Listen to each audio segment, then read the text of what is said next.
Monsieur le Premier ministre, Excellence, Monsieur le ministre des Postes et Télécommunications, de l'économie numérique, Excellence, Madame la ministre de l'Enseignement supérieur et de la Recherche scientifique et de l'innovation technologique, le DG de Smart Africa, Excellence, tous les ministres ici présents avec nous, Mesdames et Messieurs les représentants des organisations internationales et des organismes multilatéraux de coopération, Excellences, chers collègues, les membres du système des Nations Unies, membres du secteur privé, évidemment, à Excellence, Madame la députée maire de la commune de Kintélé, merci de nous avoir abrités aujourd'hui.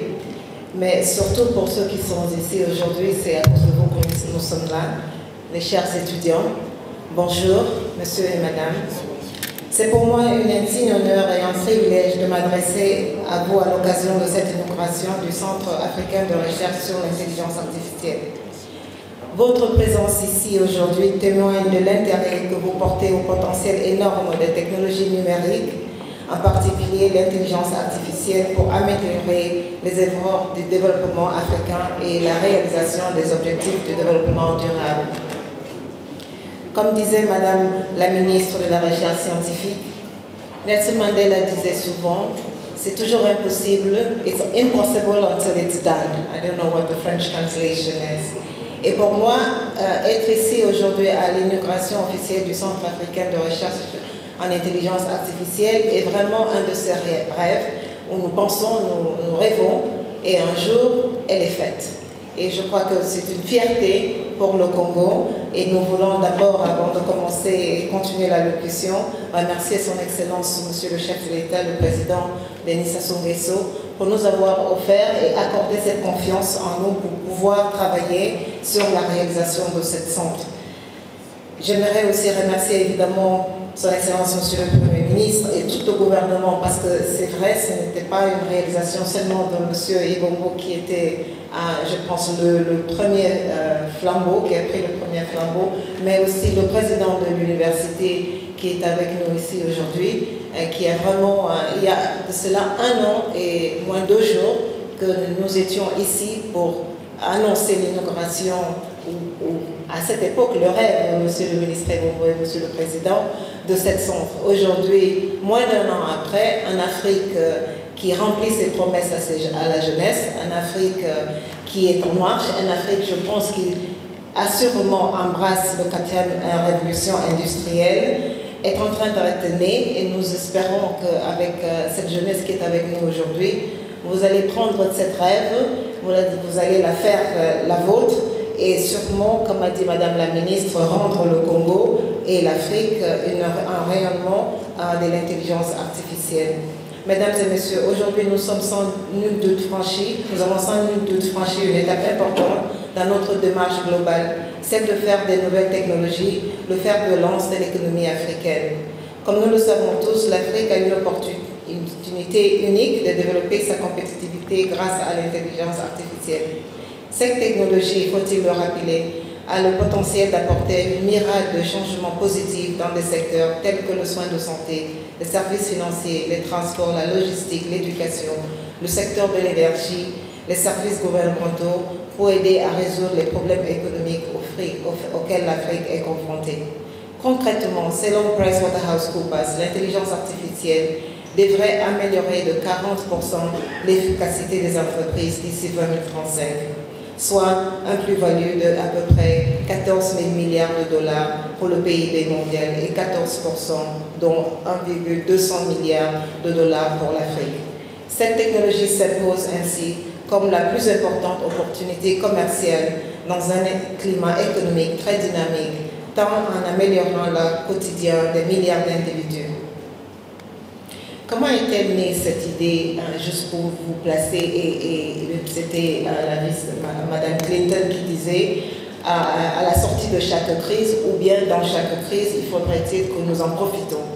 Aujourd'hui, nous vivons dans une Afrique où, il y a 25 ans, nous sommes en train de vivre une dépression que l'Afrique n'a jamais vécue depuis 25 ans. Évidemment, avec le prix du pétrole qui a dépassé les 100 $ aujourd'hui, certains pays exportateurs de pétrole peut-être pourront avoir une hausse de leur produit intérieur brut. Mais pour le reste du monde, nous subissons encore la crise de Covid, évidemment, et la pandémie de changement climatique.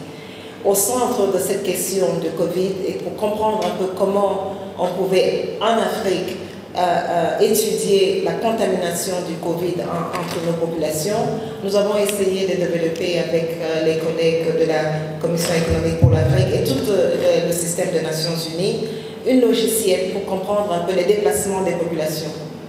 Maintenant, il fallait utiliser l'intelligence artificielle. Sur le continent, nous n'avons pas pu trouver une boîte qui pouvait faire ces analyses pour nous. Nous avons trouvé deux à l'extérieur du continent qui nous chargeaient à peu près 2,5 millions de dollars pour faire ces analyses. Alors, dans un petit groupe, nous nous sommes dit, mais pourquoi on va payer 2,5 millions de dollars? Pourquoi pas trouver des jeunes Africains qui peuvent le faire? On a cherché un peu sur le continent, il y en avait 2 ou 3 dans quelques pays que je ne citerai pas. Et on s'était dit, créons une centre de recherche, créons un cadre africain qui, dans le futur, va pouvoir nous permettre de nous retourner vers les étudiants, vers les jeunes africains, pour faire ces recherches. Et c'est de là où est née l'idée de cet centre africain de recherche d'intelligence artificielle sur le continent. Donc d'une petite idée, une idée, d'une grande crise évidemment de Covid, comment est-ce que l'Afrique devait faire ses analyses. Et je pense que c'est toujours comme ça que les bonnes idées sont nées, mais petit à petit avec toute une logistique sur le contrôle de son Excellence Monsieur le Premier ministre et avec une équipe, comme a dit Madame la Ministre de l'Enseignement supérieur, quand elle est arrivée, elle se disait plein de Covid, pourquoi on atteigne autant de réunions, est-ce que ça va marcher? Mais elle a cru, et je pense avec vous, Madame la Ministre, je tiens vraiment à vous remercier, ça ne pourrait pas être possible sans votre concours. Je vous remercie pour tout ce que vous avez fait pour que nous soyons ici aujourd'hui. Mesdames et messieurs, d'autres études ont dit, écoute, l'Afrique n'a pas assez accès à l'intelligence, à l'Internet, nous avons pas mal de problèmes. Mais aujourd'hui, c'est vrai que quand nous voyons toutes les statistiques dans leur globalité, l'Afrique a seulement 17% des Africains qui ont accès à l'Internet. Mais si nous ouvrions ce chiffre, notre jeunesse est la plus connectée. Nous avons 40% de la jeunesse africaine entre 14 et 24 ans qui est connectée. Mais cette jeunesse demande deux choses, et là je parle au ministre du Budget qui doit donner un peu plus de ressources pour ça. Nous avons besoin d'une connectivité, d'un broadband beaucoup plus rapide. Ces investissements sont essentiels, nécessaires et absolus pour pouvoir vraiment voir et avoir cette jeunesse qui peut prendre entièrement profit de cet investissement que nous sommes en train de faire ici aujourd'hui. Donc, je tiens peut-être dernièrement à faire ce plaidoyer à vous, Monsieur le Ministre de Finances, de voir est-ce que nous pouvons nous assurer que quand nous regardons le Congo, puisque c'est le centre africain et international de l'intelligence artificielle, le broadband est essentiel, à un coût abordable, continu, soutenable et fiable. Et je pense que si nous avons cette donne dans ce centre, nous allons vraiment avoir, dans un délai très très proche, commencer à voir les retombées de ce centre. Donc, en terminant mon plaidoyer, j'aimerais aussi reconnaître sans défaut Smart Africa qui est ici. Je sais que le Congo est en train de faire le plaidoyer pour le Transform Africa Bureau. Je crois qu'on ne doit pas faire le plaidoyer pour le Congo car nous sommes déjà en train de transformer l'Afrique avec ce centre d'intelligence africaine de recherche d'intelligence artificielle. Nous espérons que Smart Africa et tous les ministres qui sont ici vont nous aider à rapprocher ces initiatives pour que nous puissions vraiment dire que le Congo aujourd'hui devient le Silicon Valley de l'Afrique centrale et pourquoi pas de toute l'Afrique, en rayonnant et en mariant toutes les idées de Kigali au Kenya, du Cameroun à l'Afrique du Sud, évidemment en Tunisie où nous avons une jeunesse extraordinaire, pour pouvoir montrer une fois de plus que la jeunesse africaine, avec le concours de la politique africaine et des chercheurs africains, peut vraiment délivrer ce qu'il faut pour avoir une Afrique qui atteint une croissance de 10% pour pouvoir sortir d'une Afrique qui essaye d'atteindre la pauvreté à une Afrique prospère pour tous. Je vous remercie pour votre attention.